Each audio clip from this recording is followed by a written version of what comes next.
retour en studio, Bruno Gaclé, bonjour. Bonjour Lukman Routio, bonjour à tous. Ousmane Tinola, bonjour. Bonjour Lukman Routio. Et ce matin, nous parlons de ce sujet qui fait l'actualité nationale. Malheureusement, une triste actualité, le drame routier de Bodjekali. Le sujet fait réagir tant au niveau local qu'au plan national, Bruno Gaclé. Oui, c'est dommage, ce drame.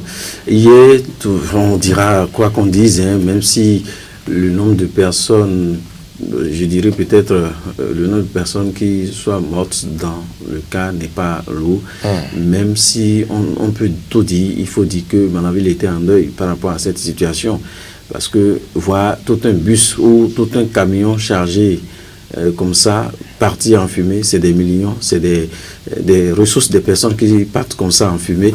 C'est regrettable, ça fait mal, mais pourquoi? La question qu'on se pose depuis hier, pourquoi c'est à ce niveau? Et après les investigations, on constate vraiment qu'il y a souci quelque part. Et quand on parle de souci quelque part, on a toujours dénoncé sur les zones. Ces derniers-là, ceux-là, les amis qu'on appelle Klibi, parce que dans le rang, hein, après les investigations, on constate que c'est le fait qu'ils ont arrêté de façon brusque ce véhicule qui était chargé des fûts d'essence là, qui a fait que le véhicule, vous voyez, même en circulation, on constate que lorsque vous êtes derrière un véhicule, vous cherchez, quand vous cherchez juste à doubler le véhicule, chaque fois vous cherchez à voir s'il y a possibilité. Dans l'élan là, le bus a cherché chaque fois, voici la possibilité de dépassement. Mais il s'est fait que le conducteur de ce camion a juste freiné de façon subite, sans donc signe. Et pourquoi? C'est parce qu'on l'a arrêté. Si entre-temps, depuis... Moi, je ne sais pas. Je dis, il faut qu'on forme les gens. Si les gens aspirent à faire le métier, il faut qu'ils passent le concours. Si entre-temps, depuis 50 mètres ou 25 mètres, on arrêtait ce dernier, c'est que le bus derrière pouvait prendre des dispositions, mais de façon brusque, parce qu'on a estimé que le véhicule est chargé de produits de contrebande. Oui, c'est normal, c'est de leur rôle, mais est-ce que c'est la manière? Moi, je pense qu'il y a souci quelque part. En somme, vous indexez un rôle qui, en tout cas, une responsabilité de la douane, le poste de douane de Bodjekali.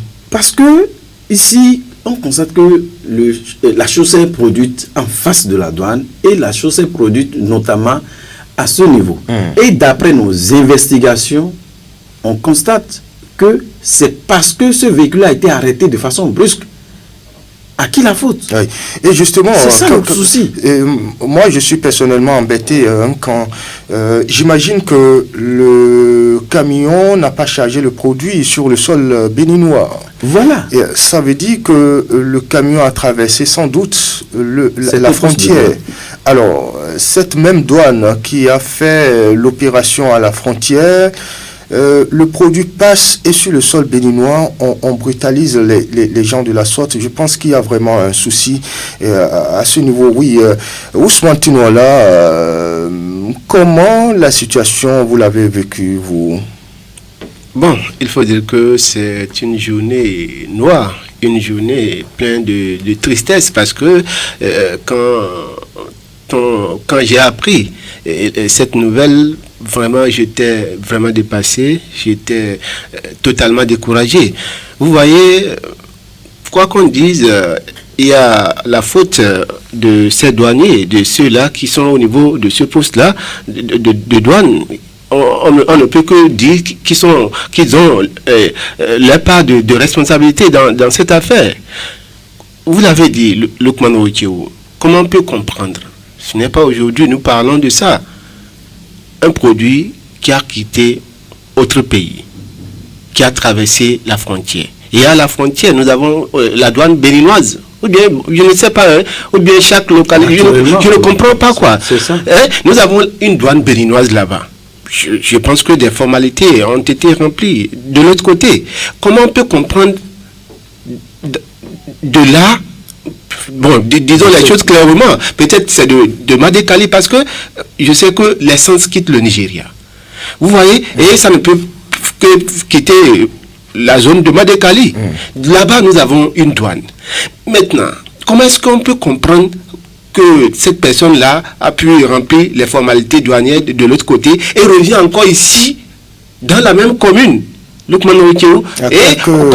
à quelques kilomètres qu'on l'arrête également pour dire de remplir encore. Bon, moi je n'arrive pas à comprendre ce phénomène-là. Vous voyez, et même si c'est le cas, et même si c'était le cas, le mieux qu'on aurait pu faire, c'est peut-être permettre, parce que le camion est chargé de produits inflammables. On aurait pu peut-être dégager totalement le véhicule. Voilà, c'est ce que je voulais dire. C'est ce que je voulais dire.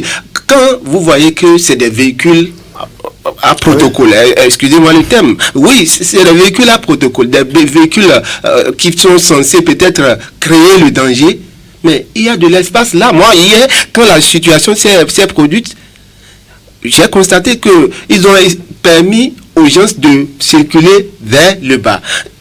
Pourquoi on ne peut pas demander à ces véhicules protocolaires de rester là et remplir leurs formalités et que la voie soit... Vous voyez cette route-là, la route n'est pas large. Et pourquoi on ne peut pas permettre à ceux-là de rester à l'écart pour que d'autres puissent facilement circuler? Oui, avec un peu de recul, on réalise que la compagnie, le bus en question, n'en est pour rien.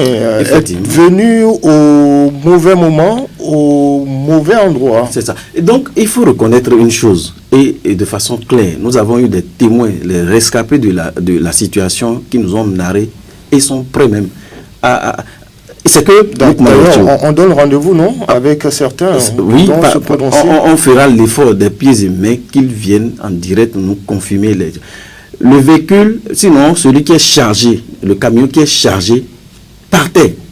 Mais pourquoi on ne peut pas prendre des dispositions? Si on a reçu une formation, pourquoi on ne pourrait pas prendre des dispositions depuis 25 mètres? Et là même, on ne peut pas se cacher les choses. Ils sont informés qu'un véhicule comme ça, certainement, est en train de venir. Pourquoi on ne peut pas se préparer pour l'arrêter de loin? Parce que, selon les informations, le monsieur, il allait. Mais arrêter de façon brusque, pendant qu'il y a quelqu'un derrière, c'est un risque. Même si on pourrait dire que le bus, quoi qu'on dise, le bus était en train de chercher un dépassement. Regardez. Alors, on ne peut pas se réjouir de ce taux de blessés ou de cette personne qui est morte dans le cas. Mais je disais, si entre-temps le bus était chargé de 52 ou de 55 places, aujourd'hui on ne serait pas en train de dire un mort. Heureusement, justement. Il y a même un petit dedans. Hein?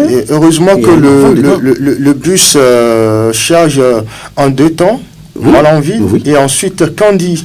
J'imagine que si le bus avait déjà les passagers de Kandi, ce que ça donnerait. Heureusement, parce que tout le monde allait chercher à sortir, tout le monde allait chercher à se sauver. Et c'est la débandade. Et pendant tout ce temps, c'est la fumée, c'est que le bus va plus s'embraser.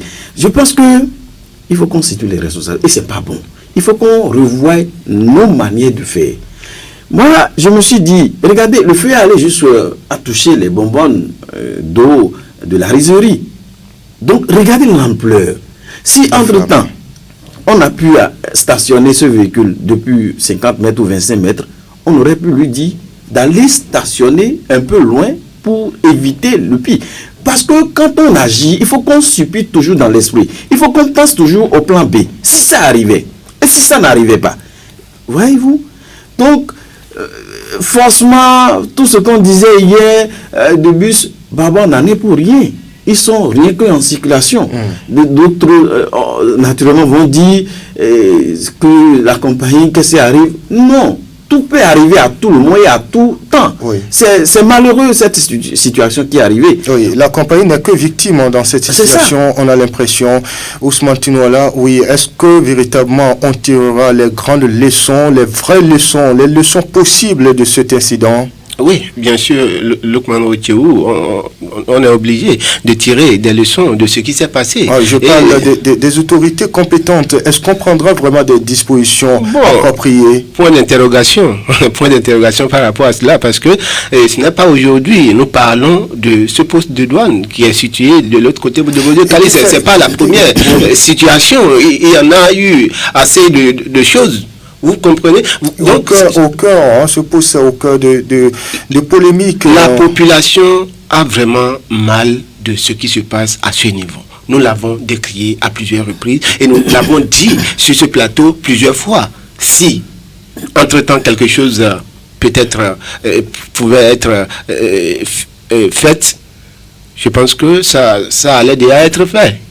Mais si, depuis ce temps, nous parlons, depuis ce temps, nous les faiseurs d'opinion en parlent et que rien n'est fait, je ne peux pas dire que peut-être que c'est aujourd'hui qu'ils feront quelque chose. Par contre, on a vu les soldats de feu de l'agence béninoise de protection civile qui étaient actifs sur le terrain, de même que les agents de presque tous les commissariats de Malanville, les 4 commissariats étaient sur place, les commissaires, je veux dire, et quelques agents très occupés, affairés sur le terrain. Nous saluons leur bravoure, nous saluons leur promptitude sur le terrain. Quoi qu'on dise, malgré la distance, le préfet a pu faire le déplacement, le maire a pu faire le déplacement. Toutes les forces étaient présentes sur les lieux pour justement la sécurité. Franchement, nous félicitons leur bravoure, leur travail hier. Jusqu'à l'hôpital, on a vu encore toutes ces forces, toutes ces autorités aller au chevet de ces rescapés, ces blessés. Je dis, il y a une situation qui m'a fait un peu froid à la peau. Malgré la situation, la douane fonctionnait toujours. Les clubs étaient en activité. Est-ce que c'était normal? C'est une situation. Est-ce qu'il fallait compter le nombre de personnes qui ont perdu de vie avant de ce soit peut-être temporairement les activités? Mais ça travaillait. Pendant que une âme est partie, une personne est morte. Non, je pense qu'on pouvait mieux penser nos habitudes. La douane fonctionnait. Les clubs étaient en activité. Vous êtes contre le fonctionnement de la douane? Non, je ne suis pas contre. Parce que quoi qu'on dise, c'est nos frères. Moi, je dis la manière. La manière. C'est une situation grave qui est produite. Qu'est-ce qu'on peut apporter? Est-ce qu'on pouvait apporter notre grain de sel? Parce que c'est aussi une force. Les clubs qui étaient là, c'est aussi une force. Il y a aussi les militaires. Qu'est-ce qu'on pouvait faire? C'est une personne rescapée en compagnie de certaines personnes qui aidaient à sortir. Je pense qu'on pouvait mieux faire. Mais au-delà de tout, on peut tout dire de la douane, mais il faut reconnaître aussi que moi, je suis dans le véhicule, très souvent, je vois la douane, elle, quand même, adopte des mesures d'assouplissement à nos conducteurs. Ce n'est pas grave, mais je dis la manière. La manière pour dire quoi? Si peut-être, comme ils... Naturellement, je dis, il devrait être informé. Est-ce que justement le conducteur de camion chargé d'essence ne pouvait pas manœuvrer pour peut-être aussi? Pourquoi? Je ne sais pas moi. Je dis c'est des partenaires. En temps normal, c'est des partenaires. On peut tout dire de la douane, mais en temps normal, même le conducteur, je dis qu'ils sont des partenaires parce que c'est des gens qui communiquent entre eux. Pour dire qu'en temps normal, lorsqu'ils ont pris départ, certainement la douane serait informée de leur passage. Ou s'ils n'ont pas vraiment fait ça, ils devaient savoir que c'est un produit interdit. Quoi qu'on dise, arrivé à ce poste, il fallait s'arrêter.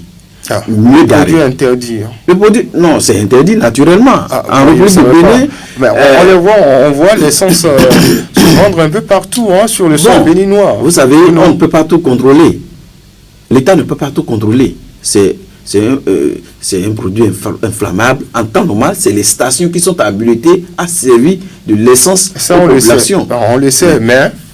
Voilà, pourtant, ce qui se passe. Toutes les parties sont fautives. On ne peut pas comprendre charger des camions à de flux d'essence comme ça, c'est interdit. Mais malheureusement, on ne peut rien. Donc, je veux dire, on pouvait prendre des mesures.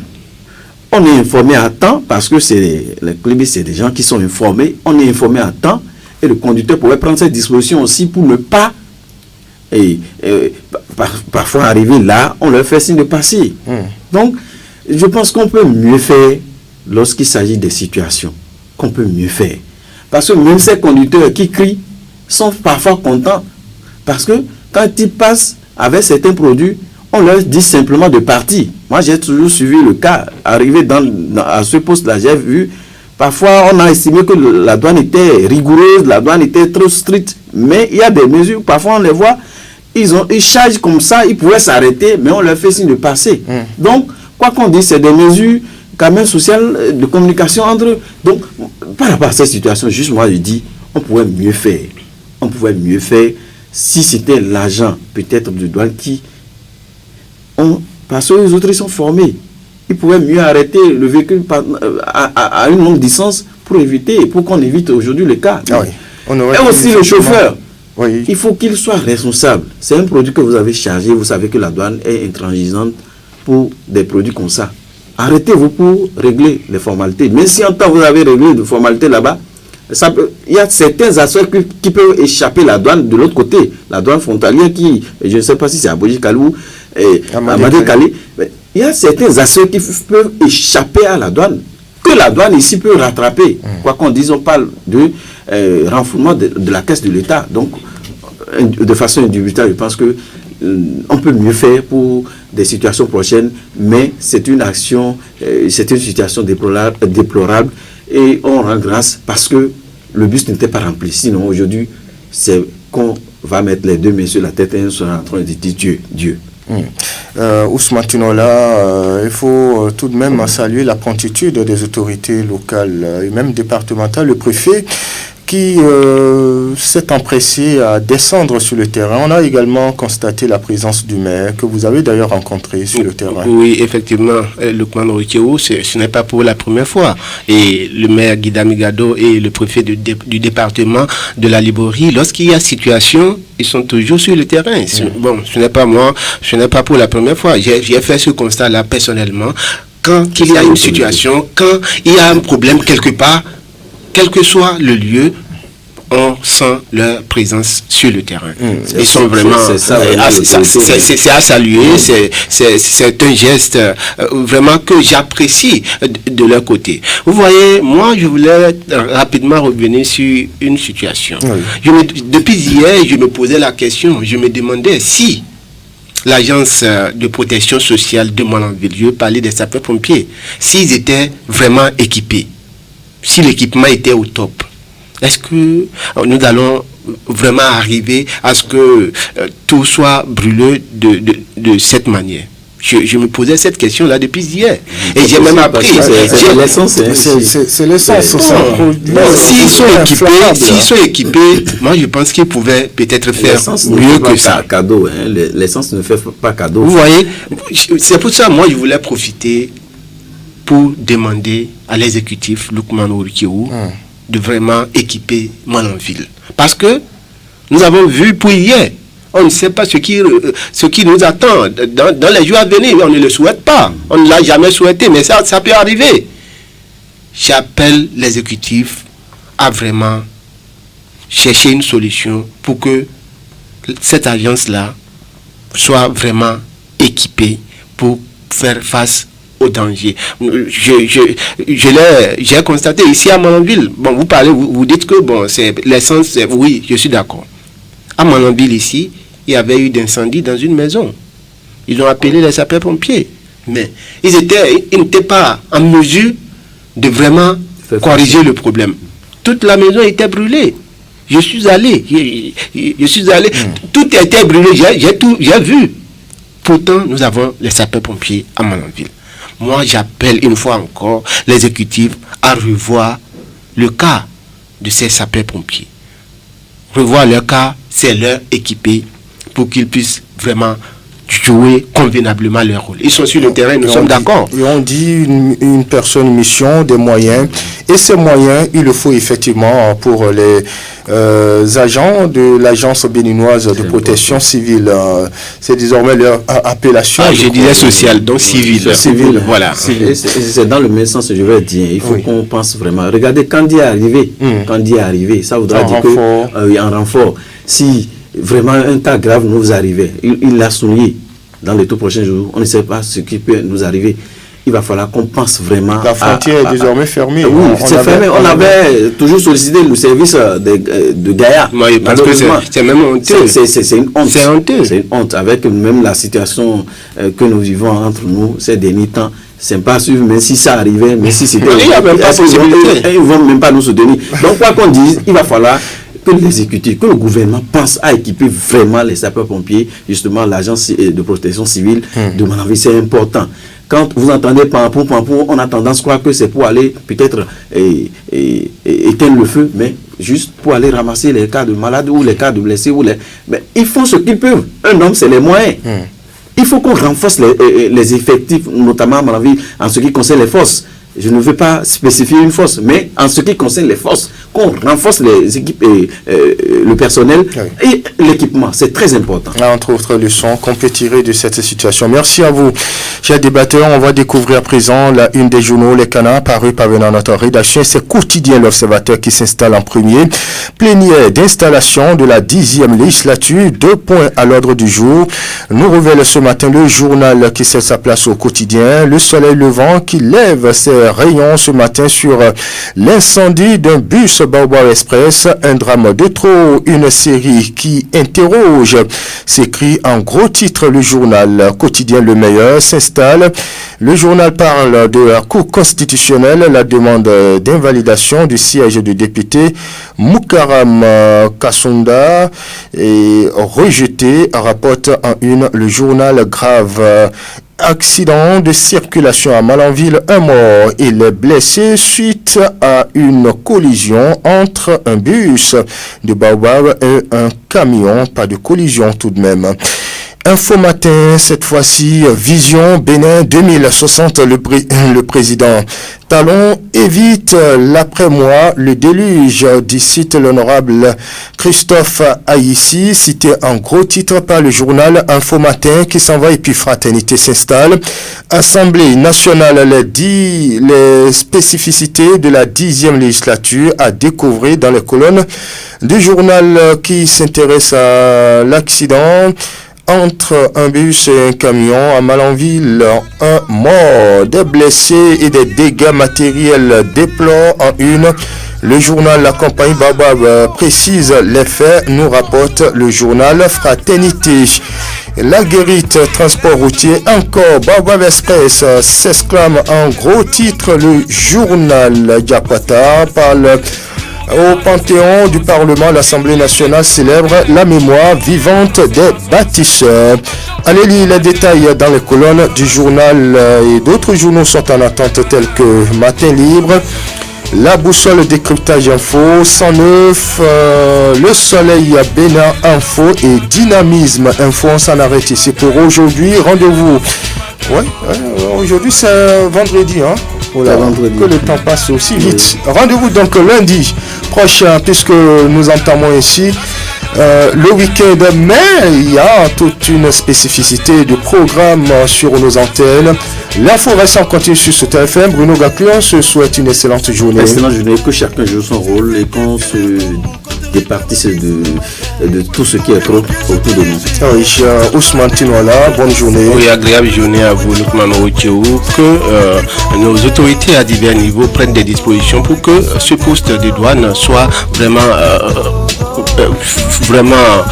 en tout cas, jouer leur rôle comme cela se doit. Merci à vous.